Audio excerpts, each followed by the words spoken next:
Mesdames, Mesdemoiselles, Messieurs, bonjour. Pour cette édition spéciale d'aujourd'hui, nous avons peut-être eu, après tout, trop d'ambition. Nous allons en effet essayer de faire le point des problèmes qui se posent pour cette rentrée scolaire 1971. Nous avons 1 heure devant nous, c'est beaucoup et c'est à la fois très peu, vous l'imaginez, pour traiter tous ces problèmes qui se posent pour vous, pour chacun d'entre vous et pour vos enfants. Nous ne sommes pas à Paris, vous l'avez vu dès les premières images ici. Nous avons pensé qu'il était peut-être préférable de se trouver dans un lycée de province, sans doute plus significatif de l'ensemble des lycées français. Il s'agit du lycée Paul Duez et nous sommes à Cambrai. En fait, avec la grève des professeurs de mercredi dernier, il s'agit aujourd'hui de la véritable rentrée scolaire dans le secondaire. Jacques Delarue se trouvait tout à l'heure à ce même endroit pour justement faire le croquis, disons, de cette rentrée. C'est un spectacle que beaucoup de Français ont connu ce matin, le moment où l'on étrenne un peu les nouveaux livres, les nouveaux cahiers, le moment où l'on s'apprête à faire connaissance avec de nouveaux professeurs, un moment parfois angoissant. Pour d'autres, au contraire, et vous le voyez, on abordait cette rentrée avec le sourire. Malgré tout, il ne s'agissait pas d'une rentrée comme les autres, à cause justement du retard dû à la grève des professeurs. Après tout, cela fait 2 jours de vacances supplémentaires pour certains des lycéens français. Cette grève, qu'on soit d'accord ou non avec elle, montre en tout cas qu'il y a des problèmes encore cette année dans le domaine de l'éducation nationale. Ce sera donc, si vous le voulez, le sujet de cette édition spéciale, j'allais dire de cette éducation nationale. Une édition spéciale qui éventuellement se prolongera demain, toujours au cours de Télémidi, si nous n'avons pas le temps de faire le tour, comme cela pourra être le cas, de faire le tour de tous ces problèmes de l'éducation nationale. Pour cette édition spéciale, nous sommes en liaison directe avec, disons, plusieurs points chauds.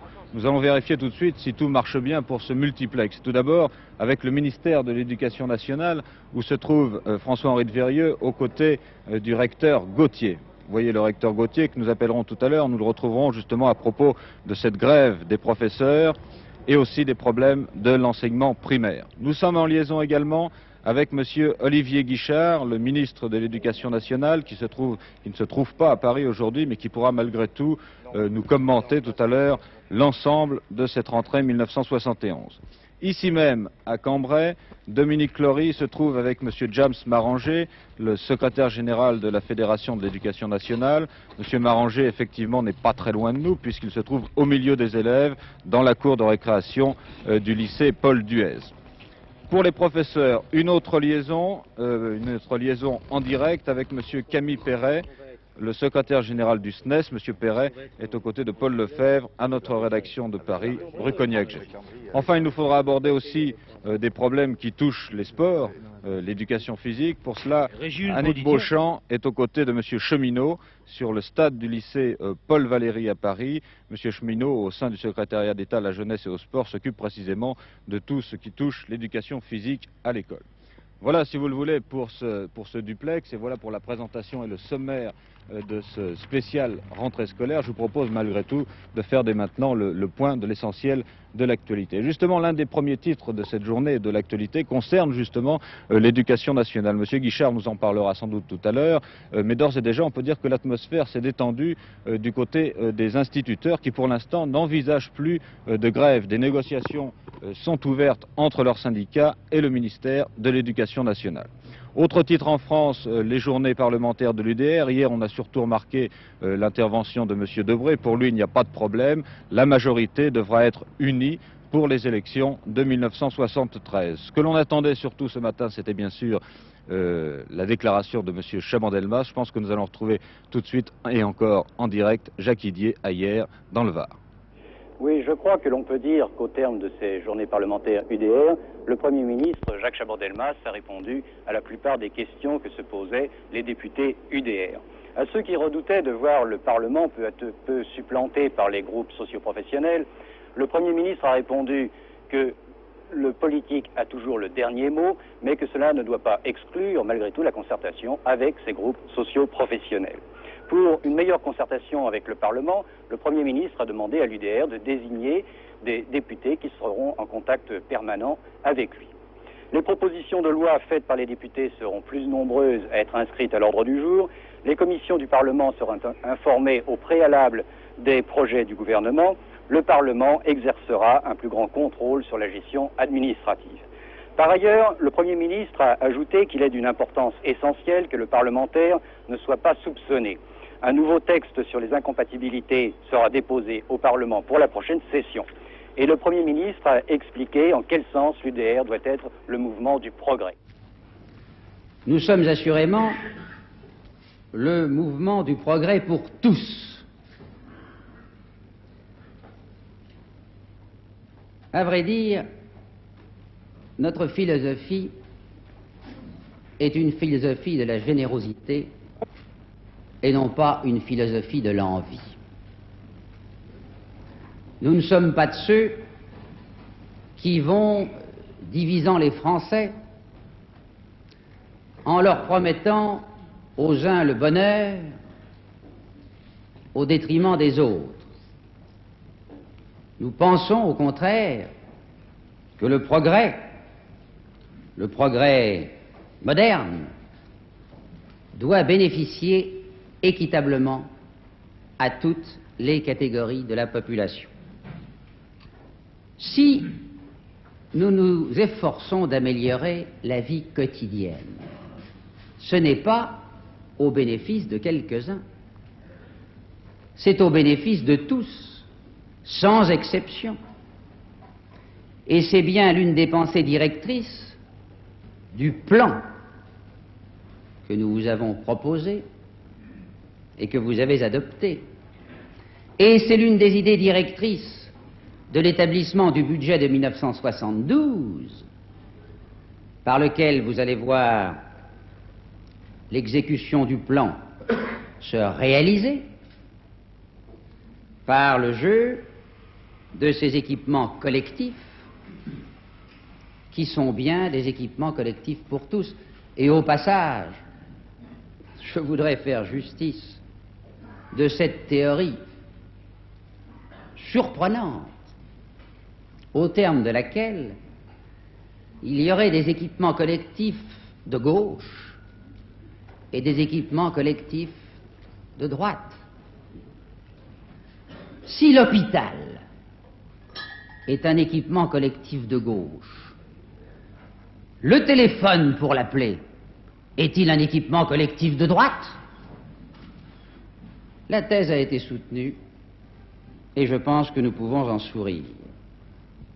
Et lorsque nous luttons chaque jour contre l'inégalité des conditions et des chances, nous sommes au cœur du sujet et cette lutte, vous savez que nous la poursuivrons. Voilà pour l'actualité française. À l'étranger, sur la scène internationale, il faut surtout noter la réunion des 10 à Londres. Il n'y a pas eu d'accord. Le match entre l'Europe et les États-Unis se poursuit, toujours à propos de la crise monétaire, avec bien sûr le Japon, qui est, disons, un partenaire important dans tout ce match. Commentaire et explication de Michel Tardieu. Oui, je crois qu'on peut dire... Je crois qu'on peut dire que les choses sont claires dans le désaccord. Et je crois que de toute façon, nous avons peu de temps. Nous avons montré les cours tout de suite pendant que je parle. Comme ça, vous pourrez faire deux choses à la fois. Regarder les cours et écouter ce qu'on peut dire de la crise monétaire. Oui, maintenant les choses sont claires. Il y a les États-Unis d'un côté et le reste du monde de l'autre. Hier, les États-Unis étaient contre les 9 autres pays les plus riches du monde. Et M. Connelly, le secrétaire d'État au Trésor, le secrétaire au Trésor, a défendu la position américaine. Il n'est pas question que les Américains reculent. Et il est très probable qu'à la fin du mois, à la réunion du Fonds monétaire international, devant l'ensemble des nations, avec non plus seulement les pays les plus riches, mais aussi les pays pauvres, les pays du tiers-monde, eh bien, les États-Unis feront figure d'accusés parce que les pays du tiers-monde se plaignent amèrement des conséquences pour eux de la crise monétaire. Sur le marché boursier, aujourd'hui, les choses vont un peu mieux.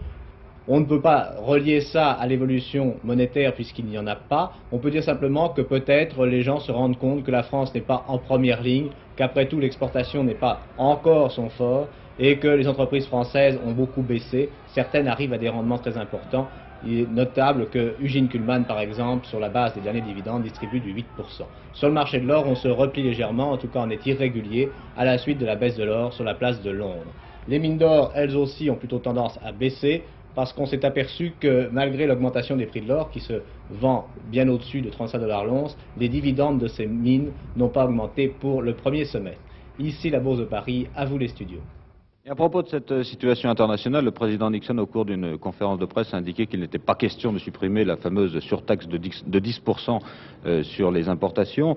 Mais à part cela, il a aussi évoqué le problème des deux Chines. Il ne fait plus de doute maintenant que pour le chef de l'exécutif américain, la Chine doit entrer à l'ONU. Richard Nixon a même parlé d'un échange de sièges au Conseil de sécurité entre les représentants de Pékin et ceux de Formose.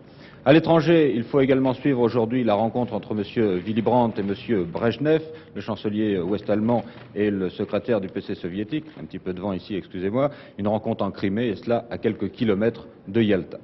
Dans le domaine religieux, une déclaration de Monseigneur Marty: le prochain synode des évêques ne remettra pas en cause les règles du célibat des prêtres. C'est une déclaration importante parce qu'elle met, disons, un terme à des rumeurs persistantes depuis quelques semaines.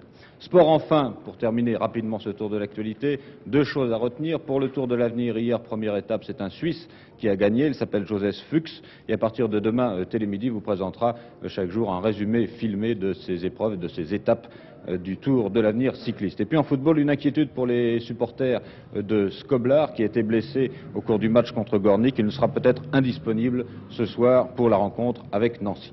Voilà donc pour le tour de l'actualité. Je vous propose maintenant d'en revenir à notre édition spéciale consacrée, vous le savez, à la rentrée scolaire. Je vous le disais, nous avons choisi de prendre l'exemple de Cambrai et du lycée Paul Duez. Je remercie les représentants du lycée qui se trouvent à nos côtés de nous accueillir ici, ce qui va nous permettre peut-être de voir justement les problèmes qui ont pu se poser dans un lycée de province, et cela à quelques jours de la rentrée. C'est une enquête de Dominique Lory.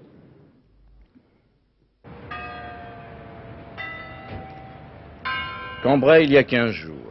C'est déjà la fièvre de la rentrée scolaire et la bousculade dans les grands magasins au rayon des fournitures scolaires.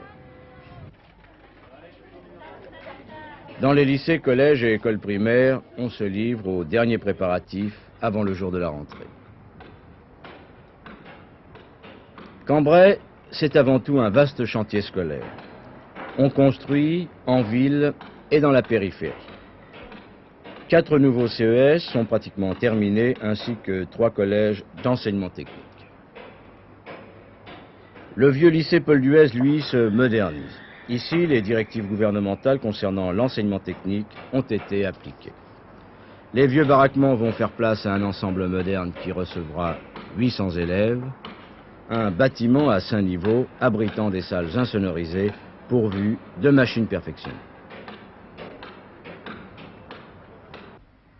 Élément principal de la réforme de l'enseignement, les CES ont été l'objet d'un effort particulier. 30 collèges d'enseignement secondaire ont été construits dans l'Académie du Nord, dont 4 pratiquement terminés dans le district de Cambrai. Il nous reste à résoudre des difficultés de livraison de matériel, par exemple, de mise en place des demi-pensions. Mais tout le monde s'active au maximum, qu'il s'agisse des enseignants ou des entreprises qui nous prêtent leur concours. Pour en revenir à cette réforme. Pour en revenir à cette réforme, nous avons encore 13 000 élèves en classe de fin d'études. Chaque année, la diminution est d'environ 4 000, ce qui représente une progression importante. Et le problème est de soutenir ce rythme pour arriver à une admission de la totalité des élèves après 12 ans dans les CES. On peut dire que vers quelle année Il faut compter certainement encore le 6e plan et peut-être quelques années supplémentaires. Mais cette ouverture des CES est surtout destinée à permettre une meilleure orientation de tous les élèves à 16 ans qui se distribuent, après la scolarité obligatoire donc, vers les lycées, vers les CET en 2 ans et vers la vie active après le passage dans différentes filières d'apprentissage. Mais assurer l'accueil des élèves n'est pas tout. Ici, au CES Martin-Martine, aux portes de la ville, 800 élèves dont une centaine d'handicapés. L'établissement est prêt, le matériel en place, pourtant la directrice est inquiète. Non, elle a le 4e classique et moderne. Oui, là, en dernière heure. Mon souci est le suivant. Je n'ai pas d'infirmière. Or, au CES, il y a des ateliers pour les classes pratiques et surtout est annexée au CES une section d'éducation spécialisée où des enfants qui sont inadaptés scolaires travaillent dans des ateliers de menuiserie et de mécanique générale. Est-ce que c'est pas dangereux sans infirmière? J'aimerais avoir quelqu'un de spécialisé parce que pour l'instant, quand un enfant est accidenté, c'est un personnel administratif, c'est-à-dire mon adjointe ou moi-même qui donnons les premiers soins aux enfants, ou alors il faut conduire l'enfant dans une clinique ou un hôpital de la ville parce que pour l'instant, je n'ai pas le téléphone. Les enseignants considèrent, les professeurs du second degré considèrent que leurs conditions de travail se dégradent. Actuellement, le travail des professeurs est à 18 heures de cours. 18 heures de cours, ce qui représente en moyenne, selon les enseignants, 3 heures par heure de cours, 3 fois 18. 2h30 à 3 heures de préparation de cours, tenue de conseils de classe, correction des copies, et nous réclamons les 15 heures de cours. 15 heures de cours, et cela, nous fondons cette revendication sur le fait que les enseignants dans les lycées avaient autrefois 15 heures de cours. Ils faisaient 15 heures de cours quand ils étaient dans un lycée, 18 heures quand ils étaient dans un collège. Les conditions de travail sont plus lourdes, ce qui expliquait les 15 heures. D'autre part, le ministre de l'Éducation nationale, cette année, tend à nous imposer 2 heures supplémentaires. 2 heures supplémentaires qui viennent s'ajouter à ces 18 heures de cours. Et 2 heures supplémentaires, cela représente 6 heures de travail effectif. Donc vous considérez que vous êtes surchargé de travail? Donc nous considérons que si nous voulons accomplir normalement notre travail, nous avons effectivement trop de travail. Si l'on veut considérer qu'il faut s'intéresser à l'amélioration de la pédagogie, s'il faut s'intéresser à l'actualité, essayer de rénover cet enseignement, il est évident que nous ne pouvons pas y arriver avec ce que nous considérons comme un surcroît de travail, quelque chose qui est une dégradation de nos conditions de travail. Si l'on veut véritablement donner un enseignement de qualité, il faut y mettre le prix. Cela c'était donc il y a 15 jours. Depuis, Madame Leroy, la directrice du CET, a obtenu son téléphone, et c'est une chose importante parce que malgré tout, cet établissement, ce CET, compte tout de même 800 élèves, et c'était quelque chose d'important. Depuis aussi, il y a eu cette rentrée difficile en raison de la grève des professeurs. Vous voyez qu'en tout cas ici, elle se passe à peu près dans la bonne humeur, ce qui est toujours bon signe. C'était tout de même un problème. Pourquoi cette grève? Où en est-on exactement maintenant? Je pense qu'il est temps de retrouver le recteur Gauthier, François-Henri de Virieu. Bon, alors les enseignants du second degré se plaignent de travailler dans de mauvaises conditions. Alors que répond le ministère par la bouche de son porte-parole, monsieur le recteur? Bien, je pense que le ministère a parfaitement conscience d'un certain nombre de problèmes qui se posent. Et s'il n'en avait pas conscience, je me demande pourquoi les syndicats auraient été reçus 400 fois dans cette maison depuis le 1er janvier. Il est bien évident que nous avons conscience que des problèmes se posent. Mais ce qui est parfaitement injuste, c'est de dire que ces problèmes, nous ne tendons pas ou nous ne les résolvons pas. Je dirais que depuis 1969, parmi le corps enseignant, on a apporté des aménagements qui sont très substantiels. Et naturellement, nous les avons apportés d'abord chez ceux qui avaient les tâches les plus lourdes. Je dirais qu'en 69, les professeurs d'enseignement général de collège ont vu leur service passer de 24 heures à 21 heures. Qu'en 70, les professeurs d'enseignement général de collège d'enseignement technique ont vu leur service passer de 24 à 21 heures.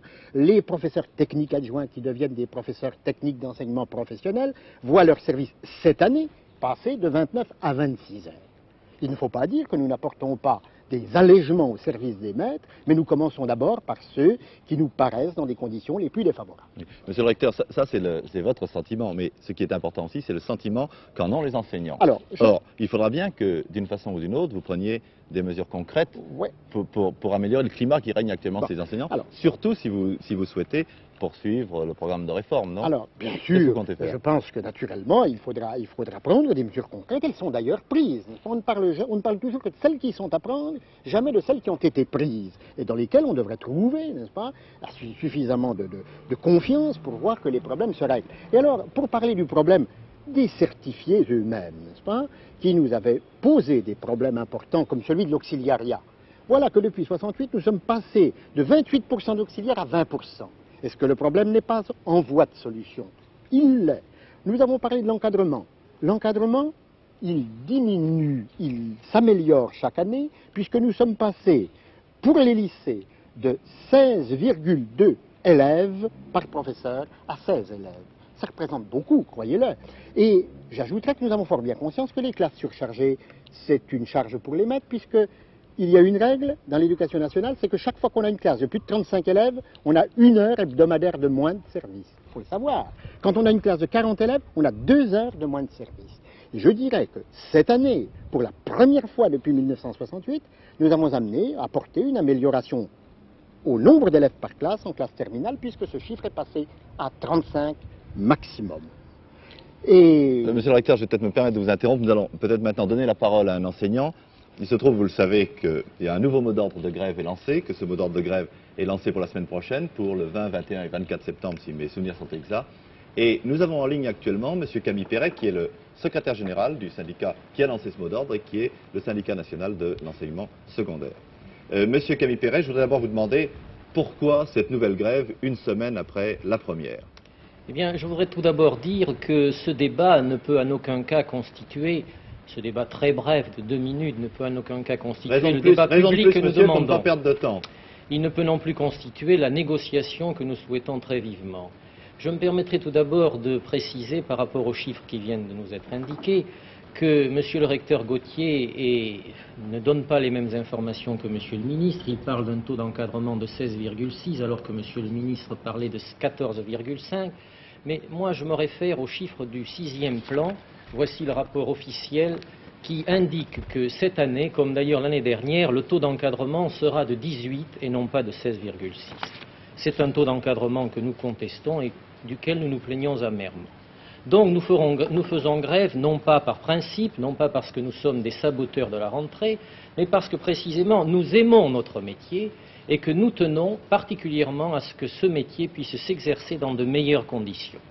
Nous posons le problème effectivement des élèves par classe. Et puisqu'on a parlé de Cambrai, je signale qu'à Cambrai, il y a 44 classes de plus de 30 élèves, dont 8 de plus de 35 élèves. Nous posons le problème de la sécurité des élèves, qui est problématique. Et puisqu'on a parlé de Cambrai, je signale qu'à Cambrai, cette année, on a supprimé 4 postes de surveillants d'externat. Puisqu'on a parlé du Var et de la ville d'Hyères, je signale que dans un certain nombre d'établissements, des postes de surveillants d'externat ont également été supprimés, notamment au CES Car, où, compte de 4 surveillants d'externat l'année dernière, on est passé à 2 surveillants d'externat cette année. Je signale enfin que, sur un plan plus général, eh bien, pour assurer la surveillance de 1 500 000 élèves supplémentaires cette année, on a prévu en tout et pour tout 328 postes de plus au budget. L'orientation et l'observation des élèves sont compromises. C'est ainsi qu'on vient de supprimer la fonction de professeur principal adjoint dans tout le premier cycle. C'est ainsi que la norme à l'heure actuelle est d'un conseiller d'orientation pour 2200 élèves, 2500 entre parenthèses dans le Var, alors qu'il faudrait qu'elle soit de 1 pour 600 élèves. Les heures supplémentaires continuent à nous être imposées en grand nombre. Au lycée de Cambrai, 166 heures supplémentaires sont imposées aux professeurs, ce qui mériterait la création d'au moins 8 emplois supplémentaires. Voilà dans quelles conditions nous travaillons. Nous considérons qu'elles se sont aggravées.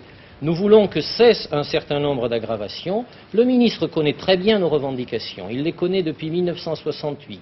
Des promesses successives ont été faites par le ministère, très précises, des engagements écrits. Ils n'ont pas été tenus. Nous entendons qu'ils soient tenus et c'est dans cet esprit qu'effectivement, nous reconduisons pour la semaine prochaine nos actions de grève. Monsieur le recteur a parlé d'auxiliariat. Je lui donne également un exemple. Au lycée de Cambrai, dans le second degré long, il y a 71 titulaires et 67 maîtres auxiliaires. Et ces chiffres peuvent être vérifiés sur le champ. Bon, merci monsieur Camille Perret. Oui, je voudrais dire à monsieur... Attendez une seconde, la parole est à Cambrai. Oui. Oui, voilà, effectivement, disons pour ce qui concerne la grève de ce début d'année scolaire, nous en reparlerons d'ailleurs un petit peu plus tard dans ce journal. Venons-en, si vous voulez, à des côtés un petit peu plus positifs de l'éducation nationale en France. Exemple, les constructions scolaires. Il faut reconnaître que le paysage français, depuis quelques années, a tout de même a changé. On a vu s'élever de nouveaux ensembles scolaires, quelquefois avec difficulté, mais il est certain qu'il y a tout de même beaucoup plus de locaux qu'autrefois, même s'il reste encore beaucoup à faire. Une enquête de Jacques Idier. Le CES de Crépy-en-Valois est une construction comme des centaines d'autres. En ce sens, il est exemplaire de ce que réalise l'éducation nationale avec l'aide des communes. Les constructions scolaires représentent chaque année l'équivalent d'une ville comme Saint-Étienne, soit près de 3 millions de mètres carrés, quelques 500 établissements neufs chaque année. Ainsi, on a plus construit entre 1960 et 1968 qu'entre 1914 et 1944. Théoriquement, la rentrée devrait être impossible dans la plupart des CES construits dans l'année. Le CES de Crépy-en-Valois, comme des dizaines d'autres, n'est pas terminé. La décision de le construire a pourtant été prise au mois d'août de l'année dernière, l'entreprise choisie en septembre, le dossier final prêt en décembre 1970. Pourquoi ces retards? Est-ce la faute de l'architecte? Non, c'est pas de ma faute. Ça, je pense qu'il n'y a aucun problème de ce côté-là. Oui. Et au contraire, on est en train d'essayer de faire un tour de force. Vous avez un CES qui est en forme de L, avec la grande partie qui monte sur 3 niveaux qui, elle, est au centre.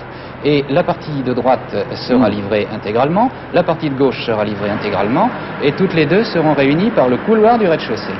Et alors, tout ça, c'est livré avec la cour, tout cela est livré aux élèves, et pour le reste, les entreprises continueront à travailler autour de ce couloir de rez-de-chaussée. Pour construire un CES de 1200 places, il faut 9 mois. Or, les travaux n'ont commencé qu'au mois de mars dernier. Pour améliorer les délais, des entreprises ont pris des risques. Je suppose que les difficultés financières de certaines entreprises viennent du fait qu'elles ont voulu, malgré, comment dirais-je, un ordre de service tardif ou un financement tardif, commencer des travaux bien en avance pour justement rentrer plus facilement dans leurs plannings généraux, et respecter le délai de la rentrée. Respecter le délai de la rentrée, oui, coûte que coûte. Coûte que coûte. Pour éviter cette course contre la montre, il faudrait réduire les délais administratifs et d'études entre la décision de construire prise au mois d'août et l'ouverture du chantier en mars de l'année suivante. D'autant que l'industrialisation est très poussée par les constructeurs, ce qui réduit d'ailleurs le rôle de l'architecte. Ici, là, ce sont les futures salles de classe. Ici, ce sont les futures salles de classe, effectivement. Nous sommes donc au deuxième niveau, plus ou moins au troisième niveau, au deuxième étage. Et celui-ci est un peu plus avancé que le dernier et un peu moins que celui du dessous. Mais pour vous, finalement, architecte, construire un CES, c'est pas tellement intéressant parce que vous ne pouvez pas inventer beaucoup de choses. Tout est prêt à l'avance, en somme, non? À la fois oui et non. Nous avons une liberté qui peut paraître dérisoire si on l'examine, si on l'étudie à la loupe, et puis en fait on a tout de même une responsabilité considérable. Mais quand vous avez été désigné comme architecte, on vous a aussi en somme donné les plans tout faits déjà. Des plans tout faits, il en existe, ce sont eux qui ont été dessinés au moment du concours conception-construction par l'architecte qui a fait ce concours avec l'entreprise. Et en conséquence, la mission que nous avons maintenant, c'est d'adapter ces plans au terrain et aux particularités de ce terrain. Les CES sont construits avec une subvention de l'État et une participation des communes qui donnent une moitié du terrain. Cette charge fait que la construction d'un CES est à la fois vivement demandée et un peu redoutée. Le CES Jean de La Fontaine, 1200 places que vous avez vu tout à l'heure, est financé en presque totalité par l'État et partiellement par un syndicat qui comporte 24 communes. Quelles sont les proportions alors de financement? Le coût total de l'opération approche 600 millions d'anciens francs et la participation des communes du syndicat, enfin du syndicat tout entier, approche 200 millions d'anciens francs. Et les dépenses de fonctionnement, est-ce que ça vous coûte quelque chose à vous aussi? Oui, tant que le CES n'est pas nationalisé, et il se passe généralement 3, 4 ou même 5 années avant que l'établissement soit nationalisé, le coût de fonctionnement est tout de même important. On a calculé que ce coût était variable essentiellement suivant les établissements, mais pouvait aller de 30 à 60 000 francs anciens par enfant et par an, ce qui représente une charge considérable pour les collectivités locales. Ce qui a progressé aussi, dit-on en tout cas dans le domaine de l'éducation nationale, c'est le principe de la gratuité. Là aussi, il y a eu des progrès et malgré tout, François publiait lundi dernier un sondage selon lequel les parents d'élèves considéraient que tout cela était insuffisant. Et notamment, il y avait des réclamations en matière de gratuité des livres. Où en est-on dans ce domaine de la gratuité et dans l'enseignement? Une enquête de Daniel Casal. Primaire ou secondaire, ce qui est gratuit, c'est l'enseignement dispensé par les maîtres et professeurs. Dans le primaire, les livres, les fournitures et les inscriptions sont également gratuits. En revanche, les parents ont à leur charge l'assurance, les frais de cantine, les cotisations à la coopérative scolaire de leur enfant, des frais qui, du cours primaire au cours élémentaire, varient de 22 à 60 francs. Dans le secondaire maintenant, en 6e et 5e, l'État fournit pour 40 francs de livres. Le supplément, qui est en moyenne de 70 francs, est à la charge des familles. Sont également supportés par les familles les frais de fourniture, d'équipements sportifs, de cotisation et d'assurance, ce qui met à 260 francs environ le prix d'un élève de 6e ou de 5e. Dans les classes supérieures, les chiffres sont plus élevés car si la scolarité obligatoire est passée de 14 à 16 ans, les mesures de gratuité n'ont pas suivi. Ainsi, estime-t-on que les frais supportés par les parents d'un élève de 4e ou de 3e s'élèvent à 300 francs et atteignent même 380 francs pour les élèves de seconde et de première. En moyenne, une famille ayant un revenu mensuel de 2000 francs dépense en frais de scolarité 1170 francs par an et par enfant. Devant ces chiffres, bon nombre d'associations s'alarment, c'est le cas notamment de la Confédération syndicale des familles qui pense qu'il y a loin des textes à la réalité. La Constitution française nous dit que l'enseignement est laïque, obligatoire et gratuit. La réforme de 59 de l'enseignement, qui est une réforme très importante, a prévu qu'il fallait assurer à tous les enfants des conditions égales devant l'instruction. Alors il y a des projets bien sûr, car beaucoup d'organisations, dont la nôtre, ont vraiment demandé cette prolongation de la gratuité en même temps que la prolongation scolaire. Notre ministre de l'Éducation nationale affirme d'ailleurs qu'il est d'accord sur le principe de la gratuité, seulement ceci supposerait le dégagement de crédits très importants. Il y a eu une commission ministérielle en place l'année dernière dont on a beaucoup parlé, mais la seule proposition gouvernementale étant de réaliser la gratuité avec l'argent actuellement consacré aux bourses. Les organisations participantes à cette commission nous ont rejoints en disant qu'il y aurait là une injustice, car en fait les bourses actuellement permettent aux familles qui ont le plus besoin de faire face à cette scolarité. Alors la commission est dans une impasse, pourtant il avait été annoncé que cette gratuité entrerait en vigueur à la rentrée 71. Et on prévoit une gratuité jusqu'à la fin de la 3e, c'est-à-dire le premier cycle du second degré. C'est ce que nous entendons dire. Nous comprenons d'ailleurs qu'il faudra peut-être des paliers à cette gratuité. Ce qu'il nous apparaît important de savoir, c'est en effet quels paliers et quelles mesures financières seront prises pour le réaliser. Or, ce qui nous rend à l'heure actuelle assez pessimistes, c'est que nous ne voyons pas le progrès se faire en la matière. On parle de politique sociale, de contrat de progrès. Nous aimerions que sur ce terrain-là aussi, une volonté puisse se manifester. Alors, construction scolaire, gratuité des fournitures, voilà, je crois, deux dossiers importants que nous allons peut-être feuilleter quelques instants avec le ministre, M. Guichard. Est-ce que le ministre nous entend? Oui, je pense que M. Guichard nous entend. Monsieur le ministre, au fond, les fournitures gratuites pour tous, n'est-ce pas une grande injustice? Car là comme ailleurs, si vous voulez, il y a ceux qui peuvent payer et il y a ceux qui ne peuvent pas payer. Est-ce qu'au fond, vouloir instituer la gratuité au détriment peut-être des bourses, n'est-ce pas une forme d'injustice? Eh bien, c'est en effet une question que s'est posée la commission que j'avais réunie, on vient de le rappeler, l'année dernière. Il faut bien voir que le système de l'école élémentaire, c'est la gratuité classique, comme chacun la connaît ou l'a connue. Le système de l'école élémentaire, c'est la gratuité, effectivement, mais il n'y a pas de bourse. Il paraîtrait un peu antinomique d'instituer un système qui comporte la totale gratuité et en même temps de donner des bourses pour payer quelque chose qui n'existe plus. Il est vrai que certains frais resteraient à la charge des familles, je pense aux demi-pensionnaires et aux pensionnaires, et dans le système que j'avais proposé, il y a très peu de temps, au Premier ministre, nous envisagions de conserver une aide qui serait réservée aux familles les plus intéressantes et qui auraient des enfants demi-pensionnaires ou pensionnaires. Monsieur le ministre, est-ce que vous avez des réflexions à faire sur d'autres chapitres du dossier que nous venons de feuilleter? Écoutez, j'en aurais beaucoup, vous vous en doutez, mais des choses très utiles ont déjà été dites, notamment en matière de chiffres, par le recteur Gauthier tout à l'heure. Je parle surtout des chiffres, car je crois que dans ce genre de discussion et dans l'exposé de ces affaires, il faut s'attacher aux chiffres. Or, ceux qu'il a donnés sont absolument irréfutables et du reste ne sont pas contestés. Alors, je voudrais bien que, à la fin de cette première semaine de rentrée, qui s'est bien passée, malgré quelques 40% d'enseignants qui ont fait la grève dans le second degré mercredi, je voudrais bien qu'on veuille considérer ce qui se passe réellement, les chiffres tels qu'ils sont, et qu'on ne se transforme pas en prophète de pessimisme ou de malheur en nous disant que ce sera plus grave à la rentrée prochaine en 72. Ça ne le sera pas. Le budget que je proposerai au Parlement d'ici quelques semaines prouvera à tous que les efforts que nous ferons pour la rentrée 72 nous donneront des résultats encore meilleurs que ceux de la rentrée 71, et après tout, n'est-ce pas cela l'important? Monsieur le ministre, je vais peut-être vous reposer la question que j'ai posée il y a quelques instants au recteur Gauthier. Tout de même, il y a un certain climat de malaise, c'est un mot qui ne veut rien dire mais qu'on emploie souvent, il y a un certain climat de malaise dans les milieux d'enseignants.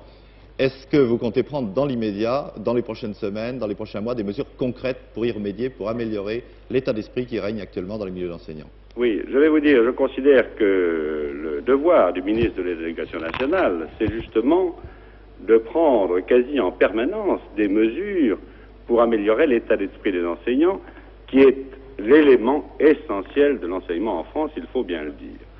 Alors, pour connaître les mesures utiles, nous discutons très souvent, on rappelait tout à l'heure, le nombre des audiences que nous avons accordées à des syndicats depuis le 1er janvier. Nous en discutons et c'est nécessaire. Nous venons récemment, au début de la semaine, de discuter avec le syndicat national des instituteurs pour leur expliquer les perspectives du budget de 72, pour leur dire les améliorations que nous pouvions apporter, celles que nous avions déjà apportées, et cela donne lieu à des résultats qui sont encourageants. Ils se traduisent par des chiffres comme ceux qu'on rappelait tout à l'heure. Je crois que la discussion est suffisamment permanente à l'Éducation nationale, et notamment entre moi et les syndicats, pour qu'on ne puisse pas dire qu'il y a rupture de contact. Le contact n'a jamais été rompu, nous avons toujours parlé, et il est certain que nous continuerons de parler quand la période de grève sera, j'espère, rapidement terminée. Monsieur le ministre, je vous remercie. Nous allons vous libérer. Peut-être un mot, monsieur le recteur. Vous vouliez répondre à monsieur Camille-Perret. Juste un mot. Non, je ne voudrais pas répondre. Comme l'a dit monsieur Camille-Perret, nous n'avons pas à entreprendre ici, n'est-ce pas, une discussion. Mais je voudrais tout de même dire à monsieur Camille-Perret, en ce qui concerne le nombre des maîtres auxiliaires. Vous êtes dans un secteur qui est le Nord, où vous savez bien que vos adhérents n'aiment pas aller quand ils sont titulaires, et que si nous avions mis, nous, les caméras, dans le midi de la France, au sud de la Loire, ces chiffres auraient été défavorables à vous-même. D'autre part, je n'aime pas beaucoup qu'on dise on supprime le professeur technique adjoint. Pourquoi est-ce qu'en même temps, on ne dirait pas qu'on crée le professeur principal en classe de seconde? Il faut rechercher tout ce qui, dans l'enseignement, est une amélioration. Et nous savons, nous reconnaissons, je l'ai dit, qu'il y avait des problèmes. Et comme l'indiquait le ministre, la discussion permanente nous permet de les résoudre les uns après les autres. D'accord, alors nous poursuivrons cette discussion permanente, si vous voulez, ailleurs. Monsieur le recteur, nous repassons tout de suite la parole à Cambrai. Jean-Michel Desjeunes. Oui, effectivement. Peut-être pouvons-nous passer maintenant à l'enseignement technique. On ne sait plus trop d'ailleurs s'il faut l'appeler enseignement technique ou technologique. Il y a encore quelques années, c'était un petit peu le parent pauvre de l'éducation nationale. C'est un peu une voie de garage assez peu glorieuse. Cela a bien changé, peut-être en fonction justement des besoins de l'industrie. Une enquête qui fait un petit peu la comparaison depuis l'année dernière jusqu'à cette année, une enquête de Dominique Laurie et de Pierre Champtier. Il prépare un CAP de carrossier dans un collège d'enseignement technique. Ça vous plaît? Ouais. Oui. Moyennement. Oui et non, pourquoi oui et non? Moi, je sais pas. On aurait aimé faire autre chose. On aurait aimé faire autre chose. Premièrement, je voulais être prof de maths quand j'étais en 5e et ça a mal marché quand j'y étais, alors j'ai obligé d'arrêter. Je me suis retrouvé ici. J'ai été reçu dans aucune école. Alors donc on m'a conseillé pour ça, je suis venu ici. Que fait votre père? Chauffeur-livreur dans une entreprise. Et vous? Moi je suis dans un foyer de jeunes. Découverte, maçon. On fait ensuite maçon. L'enseignement technique n'a pas en France bonne réputation. À côté de la filière noble de l'enseignement classique, il fait figure de parent pauvre. Dans l'esprit du public, il demeure un enseignement de seconde zone. Pourtant, pour devenir une véritable puissance industrielle, la France a autant besoin d'ouvriers spécialisés et de techniciens que de forts en thème. C'est pourquoi de sérieux efforts sont entrepris aujourd'hui par l'Éducation nationale pour revaloriser cet enseignement. Il faut que les familles sachent que, par le canal d'un enseignement technique bien conçu tel qu'il est dispensé actuellement en France, d'une façon générale, on peut parvenir à des situations très enviables, au moins équivalentes à celles qu'offrent les débouchés du secteur tertiaire, par exemple. Un des obstacles qui s'oppose à cette revalorisation, le manque de professeurs qualifiés. Pour nous, la formation des maîtres est insuffisante, ne serait-ce que parce qu'il y a 14 000 maîtres auxiliaires sur environ 35 à 40 000 professeurs dans les collèges d'enseignement technique. Quelle en est la raison? La raison en est l'insuffisance d'accueil des écoles normales d'apprentissage en France. Ces écoles accueillent environ 2000 professeurs chaque année, alors qu'il faudrait 4000 ou 5000 professeurs stagiairisés par an. Problème d'encadrement, mais aussi problème d'équipement. La machine sur laquelle on apprend son métier coûte cher, beaucoup plus qu'un livre de classe. Dans bien des cas, les ressources sont insuffisantes. Enfin, et c'est peut-être le plus important, au dire de certains employeurs, l'enseignement technique n'est pas toujours adapté aux besoins de l'industrie. Les jeunes qui sortent des CET manquent en partie d'une formation qui devrait être assurée en liaison avec les entreprises au moyen de stages. Car la présence des ouvriers en entreprise les familiarisera beaucoup plus rapidement par les questions journalières à solutionner. Aujourd'hui, il ne s'agit plus d'apprendre un seul métier, car l'évolution du progrès technique est trop rapide. Et c'est là sans doute la grande difficulté de cet enseignement, former des hommes prêts à exercer un métier, mais aussi capables d'en changer. À ce propos, je pense que Jean Marangé, le secrétaire général de la FEN, de la Fédération de l'Éducation nationale, a quelques commentaires à faire. Jean Marangé se trouve quelque part au milieu de ses élèves dans la cour en compagnie de Dominique Lory. Jean Marangé, répété la formule de Champetier. Vous m'avez dit l'enseignement technique, c'est toujours le parent pauvre de l'Éducation nationale. Ah, l'enseignement technique, effectivement, suscite beaucoup de débats et de discussions et beaucoup d'inquiétudes. On s'interroge sur son avenir et aussi sur sa vocation. Et j'ai de ceux qui pensent qu'il ne suffira pas d'un texte de loi revalorisant dans l'esprit du public l'enseignement technique pour résoudre le problème de fond qui est posé, qui d'ailleurs transparaît au travers des déclarations qui viennent de nous être faites. Mais vous ne pensez pas que depuis la dernière réunion interministérielle, on a fait des efforts dans ce domaine? Eh bien, si vous évoquez les textes qui envisagent l'amélioration de l'enseignement technique, on peut penser que du côté de l'accueil et des moyens, encore que nous ne connaissons pas le budget de 72, un effort pourrait être fait. Mais je crois que ce n'est pas là le problème fondamental. Le problème de fond, il est dans la vocation de l'enseignement technique, dans le cadre de la formation des hommes, et il est aussi, je crois, au départ, car on s'interroge longuement sur la défaveur des élèves et du public et des parents à l'égard de l'enseignement technique, qu'on considère comme le parent pauvre de l'éducation nationale. Je crois au fond que c'est un problème qui rejoint l'aspect qualitatif dont j'ai souvent parlé, celui de l'orientation des élèves.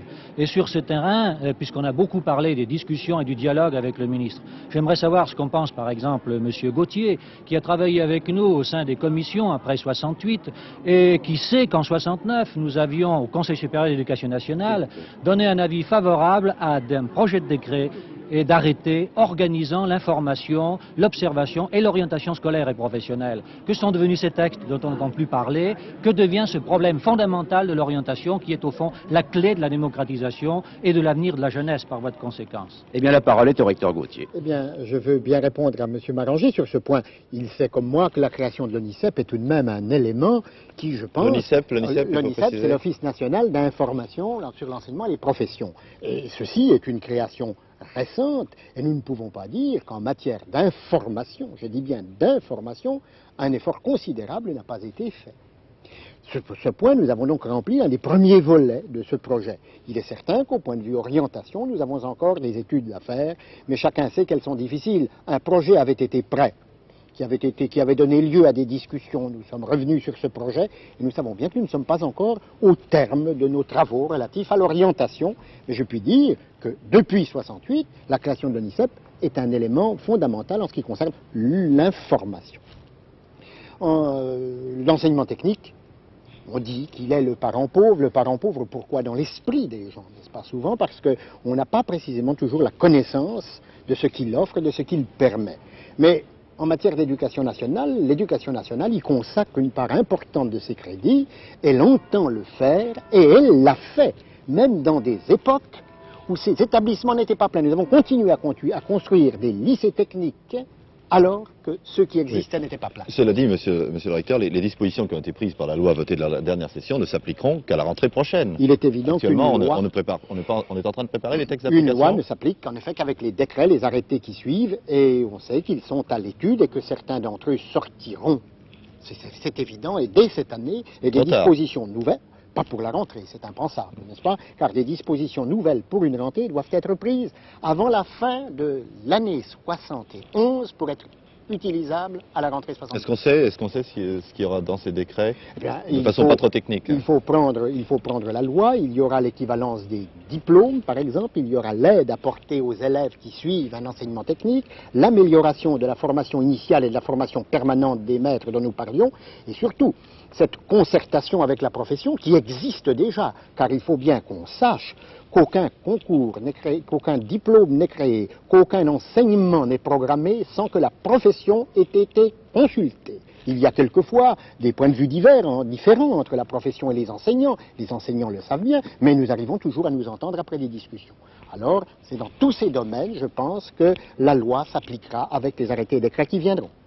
Est-ce que M. Baranger nous entend? Je propose de passer maintenant à un autre aspect de l'enseignement, et je veux parler de l'éducation physique. En France, depuis quelques années, on a beaucoup d'espoir, beaucoup de projets, beaucoup d'ambition à ce sujet. Disons que les résultats ne sont pas toujours à la mesure des espérances. Dans certains lycées, l'éducation physique reste malgré tout un point noir, ou du moins un problème auquel on ne trouve pas des solutions. C'est le cas ici même, dans ce lycée Paul Duès. Nous nous trouvons ici à Cambrai. Regardez.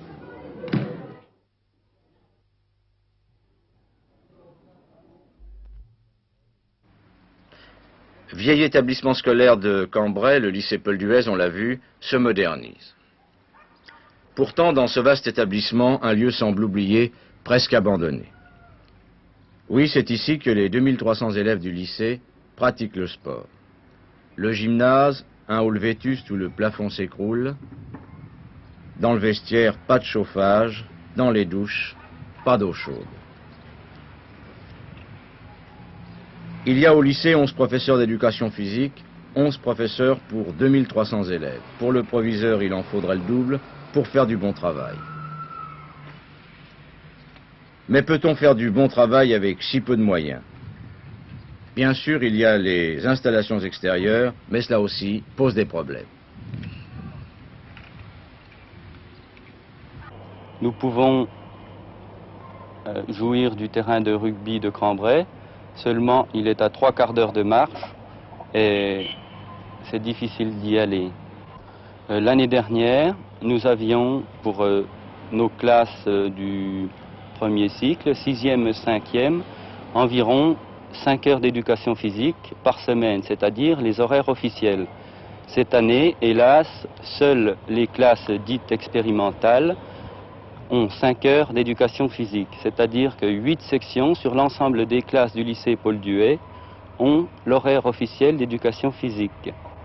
Alors que pense-t-on de ce point noir de l'éducation physique, précisément ce secrétariat d'État à la jeunesse et au sport? Je vous le disais au début de ce journal, Annick Beauchamp se trouve sur un stade, le stade du lycée Paul Valéry à Paris, aux côtés de M. Cheminot, qui est précisément l'un des responsables de l'éducation physique en France. Annick.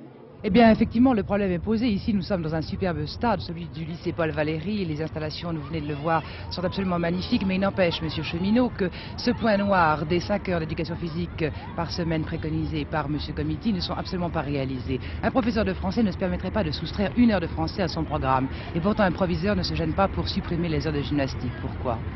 C'est d'abord, madame, une question d'état d'esprit. L'éducation physique n'a pas été considérée jusqu'à maintenant comme une discipline à part entière. Et plus facilement, comme vous le dites, on supprime l'éducation physique qu'une heure de français ou 1 heure de calcul. Il y a quand même une très nette amélioration, et que ce soit dans nos rapports avec l'éducation nationale, dans les rapports des professeurs d'éducation physique avec leurs collègues des disciplines intellectuelles, on se rend très bien compte maintenant de l'importance de l'éducation physique. C'est pourquoi d'ailleurs tout le monde se plaint qu'on n'arrive pas à faire les 5 heures d'éducation physique dans tous les établissements scolaires. Je ne nierai pas que la moyenne nationale est à peu près de 2h30 par semaine. Pourquoi uniquement 2h30? Bien, il y a 3 raisons. D'abord, nous manquons d'encadrement. Nous n'avons pas un nombre suffisant de professeurs d'éducation physique. Dans le secondaire uniquement, nous avons à la rentrée de 71 13 050 enseignants d'éducation physique, professeurs et maîtres, alors qu'il nous en faudrait en fait 32 000 pour arriver à faire 5 heures dans tous les établissements. Seulement, il faudrait quand même remarquer qu'en 1956, ces enseignants d'éducation physique n'étaient que 4 000. En 1958, il n'était toujours que de 4 650. Oui, mais quand arrivera-t-on à leur appliquer la loi Comiti? Bien, la loi Comiti, si vous voulez l'appliquer en sens qui consiste à dire faire 5 heures dans tous les établissements, il faudrait au moins 10 ans. Il est bien évident que ce serait très long. Mais d'autres mesures sont envisagées par M. Comiti actuellement pour une utilisation meilleure des moyens dont nous disposons. Alors, il faut vivre avec l'espoir. Merci, merci M. Cheminot. À vous, Cambrai. Nous avons beaucoup parlé au cours de cette édition spéciale des problèmes qui concernent le secondaire. Il ne faut pas oublier malgré tout les petits, comme on dit, qui ont commencé il y a de cela 3 jours maintenant, 2 ou 3 jours selon les cas. Là, ce n'est pas toujours l'idéal. Il n'y a pas toujours assez de place, disons, dans les écoles maternelles. Et puis, on finit par oublier que dans les campagnes, il y a d'autres problèmes qui se posent. On ressent aussi très fortement le manque d'instituteurs. Il y a en France près de 20 000 classes uniques. Ce qu'on appelle des classes uniques sont des classes où un seul instituteur a la charge d'un certain nombre d'élèves, d'une trentaine généralement, qui ont des âges différents, et donc dans un établissement équivalent dans une grande ville, des élèves qui se trouveraient dans des classes différentes. Annick Beauchamp, précisément, que nous venons de voir à l'instant, a essayé de participer à la vie difficile de ces professeurs de province. Nous habitions les bâtiments du cours supérieur de Sainte-Agathe.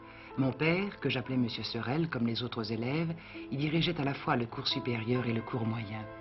C'était en 1913. Alain Fournier racontait dans Le Grand Maulne son enfance à la chapelle d'Angillon. La classe unique d'aujourd'hui n'a pas beaucoup changé, du moins quant à la forme. Même décor, souvent vétuste, le poêle à mazout remplaçant le poêle à charbon. Il y avait en 1970 19 957 instituteurs de classe unique. Nous sommes à Sancourt, village agricole de 224 habitants. L'école date de 1910. L'instituteur, M. Bury, a 18 élèves, regroupés en 5 divisions. Les problèmes sont sensiblement les mêmes en 1971 qu'ils l'ont été en 1970. Nous avons d'abord, comme je l'ai dit précédemment, la multiplicité de cours qui est de plus en plus importante, étant donné que il y a quelques années encore, j'avais ici près de 30 élèves, donc chaque cours, que ce soit le cours moyen, le cours élémentaire, comptait 5 ou 6 élèves, ce qui était assez intéressant, tandis que maintenant nous devons faire une section, un seul cours, donc une préparation et un travail complet, parfois pour un seul élève. Avec ton feutre noir, tu vas bien me délimiter l'ensemble des objets et mettre ton étiquette objet, d'accord? Les autres font attention, et s'ils se trompent, vous levez le doigt pour le signaler. Bon, pendant ce temps-là, je vais m'occuper de la lecture du cours préparatoire. Bien. Isabelle, regarde l'image qui est ici au tableau. Qu'est-ce que c'est? Ensuite, il y a un problème qui est de plus en plus précis à chaque rentrée, c'est le problème matériel. La pédagogie moderne veut que nous possédions de plus en plus de matériel audiovisuel, mathématique, les blocs logiques, etc. Mais ce matériel, malheureusement, coûte de plus en plus cher et les petites communes, malgré leurs efforts de plus en plus importants, éprouvent une peine de plus en plus accrue à nous fournir ce dont nous aurions besoin. Ensuite, la pédagogie moderne veut que nous enseignions des méthodes pour lesquelles nous n'avons pas été formés. Et nous n'avons pas toujours le temps matériel, puisque nous sommes à la fois instituteurs et secrétaires de mairie, de nous former à l'aide de documents qui nous sont mis à notre disposition par l'inspection. Avez-vous été formé au métier d'instituteur de classe unique? Eh bien, formellement, non. Puisque je me destinais à la carrière de chirurgien dentiste et après 2 années de faculté qui n'ont pas été concluantes, je me suis dirigé vers l'enseignement. J'ai dû passer par les remplacements, c'est-à-dire 8 jours par ici, 15 jours de l'autre côté, ce qui m'a emmené jusque dans la Vénois. Et là, c'est à force de bévues dans la classe qu'on peut se former. Mais à mon avis, évidemment, celui qui peut avoir la chance de passer par l'école normale, c'est beaucoup moins pénible. Le principe de la classe unique permet-il aux parents d'entretenir de meilleures relations avec l'instituteur de leurs enfants? Je le vois déjà à peu près tous les jours à midi chez mes parents, hein, vu que mon père est maire. Et alors, je suis très habituée avec, très amicale, quoi. Pour moi, c'est comme si c'était quelqu'un de ma famille. Vous comprenez? Monsieur Dessery, votre fille, Patricia, est la seule de la division cours élémentaire première année. Est-ce que vous n'avez pas peur? Si, parce que voilà une enfant, en se trouvant toute seule, elle n'aura jamais l'esprit de combativité. Du moment qu'elle a ses petites moyennes, ça sera toujours bien. Les parents de son cours sont un peu inquiets parce que lorsque leurs enfants rentrent en 6e au lycée, il y a bien des matières qu'ils n'ont pas su étudier parce que l'instituteur se trouve dépassé avec ses 5 cours à suivre, les sports à l'heure actuelle, l'après-midi du samedi qui est supprimé. L'instituteur ne peut pas tout faire et les enfants rentrent handicapés, il leur manque des bases. Ces enfants qui passent parfois 6 ans de leur vie avec le même instituteur, sont-ils à plaindre ou à envier? Tout dépend de la formation et de la valeur de leur maître, à qui l'on confie une tâche particulièrement délicate, puisqu'il leur faut non seulement enseigner, mais aussi éduquer. Réaction de M. James Maranger, toujours pour la fin à cette situation dans le primaire. Nous retrouvons Dominique Lory. M. Maranger, l'instituteur que vous êtes, a été très impressionné par ce reportage. Et il y a un problème qui vous intéresse particulièrement, je crois, c'est la formation des maîtres. L'école publique, laïque, gratuite et obligatoire, fondation de la 3e, la communale comme on dit, a joué, ça ne fait aucun doute, un rôle de premier plan dans la formation des hommes et des citoyens pendant toutes les années qui nous séparent de la fin du siècle dernier.